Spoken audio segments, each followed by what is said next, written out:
I'm really sorry.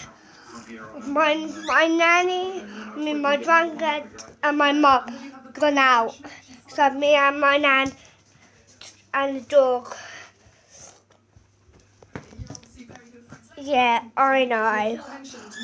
You can come in now, Nan. Say hi. Hi. No, to this video. Hi. My nan is here. And it's my Pip dog. She's always my Pip dog. Pip dog, I mean. So say that. Just a little line-out play, you know, we were a little bit passive and naive, I think, and that was really disappointing. At the same time, you know, I really felt we clawed our way back into the game, and to get ahead at 22-21 and Hey, no, put that up, that's Grandad. You break that? Up the middle. All right.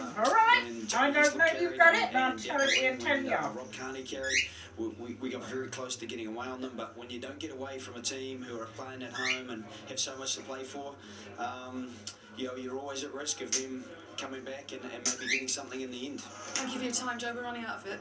Thanks, Sonia. Well, one or two other things to tell you about, not least Six Nations Rugby Special tomorrow, 6 o'clock BBC 2, 7 o'clock if you're watching us in Scotland. The Women's Six Nations roundup is at 10:45, first time out tomorrow night. And obviously there are more matches to happen over the course of this weekend, not least England, France, live on Radio 5 Live from 10 to 5. What you have to do, I think the plan, obviously, is listen to... Put it up, or you scratch my sideboard. Davis Cup from Canada. It's 1-1 at the moment. Jamie Murray and Dom England really playing Put it in in the drawer. We've got 30 seconds, so 10 seconds on England, France. Who wins? Chris? England at home, they're so strong at Twickenham. England. And? Yeah, they're on a high at home. Rarely lose at home. Okay, and Wales, Italy tomorrow in Rome. I think it'll be a big challenge for Wales over there. 13th versus, what is it, 5th in the world.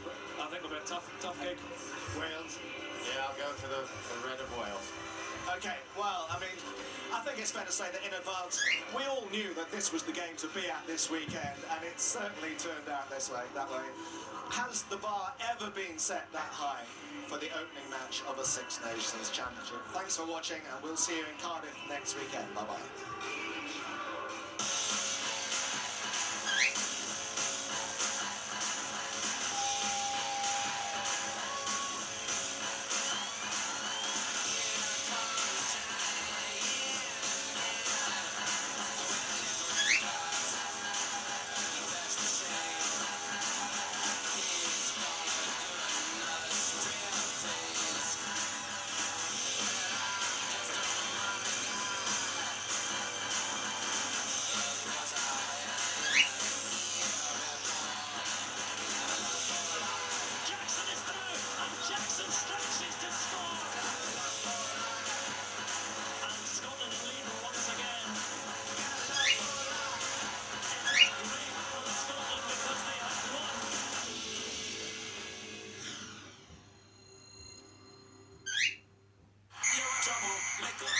In 5 guest star performers. Oh my word. 5 new bands. This looks like an extremely strong band. Every single one of them is a Wayne singer. Well, who will make the final cut? The first boy in this band is... Let It Shine, tonight at the earlier time of 6:40 on BBC One.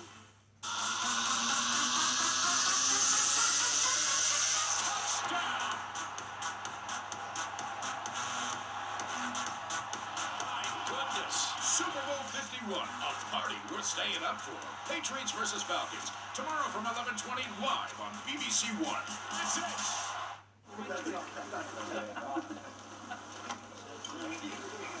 We've a special fashion edition. Pointless celebrities are especially gorgeous at 10 to 6. Right now, though, on BBC One, we're going around the grounds. We had real drama last Saturday.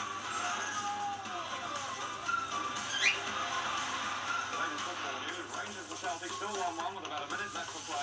Would you believe it? A quite incredible game. Really below par, unsatisfactory performance. I can't believe it. 3-3.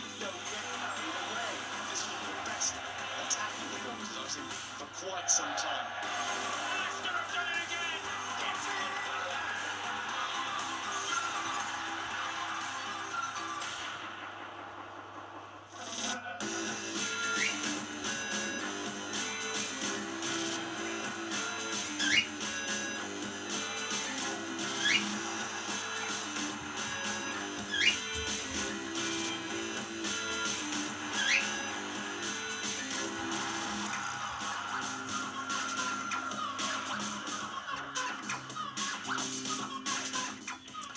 Hello, a very good afternoon to you. Welcome to the final score. Crucial games at the top and bottom of the Premier League as the race for the title heats up. And the pundits do not come hotter than Dion Dublin and Trevor Sinclair. Their views on Chelsea v Arsenal and all the breaking news in the Premier League in a few minutes. Nods of agreement from Dion Dublin there. Never in doubt. We have reporters all over the country. We start at the KCOM Stadium and Robin Cowan, as it stands, Liverpool 13 points behind Chelsea. And that's because they're trailing here by 0-0 against Hull City, of course, fighting relegation. Liverpool has been put all the pressure on Hull in this second half, but they trail because of Ndai's late strike in the first half. Fernandes could have made it 2 in the second. Mignolet saved well on a one-on-one. A straighting afternoon for Liverpool, summarised by Coutinho, all people missing the target from 6 yards. Time, though, for Liverpool to turn it around. They still trail by 0-0. In 6 months, Sam Allardyce has gone from England manager to getting thumped 4-0 at half-time. Jackie Oakley. Yes, extraordinary. Allardyce shell-shocked, as are the Crystal Palace supporters. They started brightly but lost confidence when Larsson's free kick led to keeper Hennessy being challenged by Jones. No foul given, and Kone slotted home the opener. Sunderland also fortunate that Larsson wasn't shown a second yellow, but no excuse for the collapse of 3 goals in 5 minutes before half-time. And Dong robbed Ledley and rifled home. Defoe scored twice with ease. A fan tried to attack the Palace defender Damien Delaney as he tried to head up the tunnel after the break. And despite a couple of substitutions in the second half, Palace have failed to create any chances of note since then. Palace 0, Sunderland 4. And it's game on at Goodison. Martin Fisher. It's been a game of 2 halves here, Jason. Everton in front inside 28 seconds through Lukaku. McCarthy added a second. Lukaku made it 3. The half-time conversation about how many will Everton score by the time the final whistle is blown. But anyhow, changed things at half-time for Bournemouth. Went to a 4-3-3 to match Everton. Josh King got 1 back. Jitters amongst the Goodison faithful. Josh King got another back. Real concern amongst the Goodison faithful. And since then, Pugh and Arter twice have brought really good saves out of Joel Robles. The game is 1-0. And a terrific game at Vicarage Road. Penalty, Mike Williams. And a chance for Burnley to get back into it. It's a shot from Barton just on the edge of the D. Carries off Sebastian Prodl. I think he can feel hard done by here. I'm not sure it hits his hand, but the referee, Michael Oliver, Southampton Hall has awarded Burnley a spot kick. Barton now in conversation with the referee. Prodl's gone in the book. A yellow card to him, and now it's going to be Gomez against, I think it's going to be Ashley Barnes, the striker. Since you were last with me as well, Burnley have brought Ashley Westwood on for Scott Arfield. They have 1 change left to make, but it's going to be Barnes now against Gomez, looking to bring Burnley back into this match. They're already down to 10 men. They need to score this. Here comes Barnes. He scores. Gomez goes the right way, but Barnes tucks it into the left-hand corner and urges his teammates to get back into the centre circle and start the restart. We have another 10 minutes to play here, just over, and Burnley back in this one. Game on, 2-1. Mike is right, he scores, but only just. Straight to Chris Wise at St Mary's. 12 minutes to play here. Saints 1, West Ham 3. The visitors heading towards the top 10 with what's been a solid performance and a really out-of-sorts Saints who are in danger of falling to their 6th Premier League defeat in 7 games. It started so well for the host with Manolo Gabbiadini on his debut, £14 million from Napoli, firing into the roof of the net, but within 2 minutes West Ham were level through Andy Carroll. They took the lead just before half-time.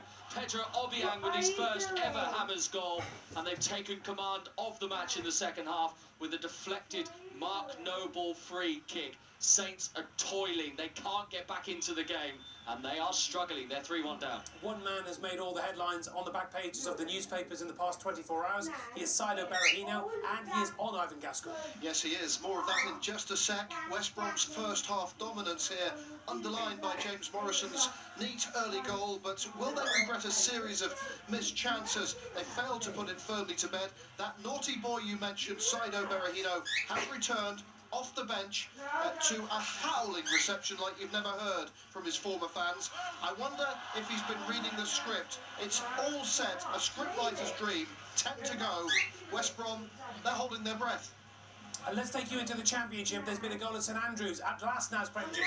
Birmingham City 1, Fulham 0. Could it be a lift-off for Gianfranco Zola? Lovely run from Chet Keita. Lucas Jutkiewicz sliding in. It's 1-0. Birmingham lead here against Fulham. Vicky Sparks, what's the atmosphere like at St James's Park? Rafa Benitez says he will stay. Well, it's been really supportive of Rafa Benitez after he reassured fans in midweek that he wouldn't quit despite those strong rumours that he was not happy with the club's transfer activity. They didn't sign anyone in January. It's been helped by the fact they're 1-0 up against Derby thanks to Matt Ritchie's deflected goal in the first half. They've had a couple of great chances to make it 2-0, which they haven't taken. But the nerves are creeping in here because Derby are still in this. They're struggling to create a clear opening, though. Newcastle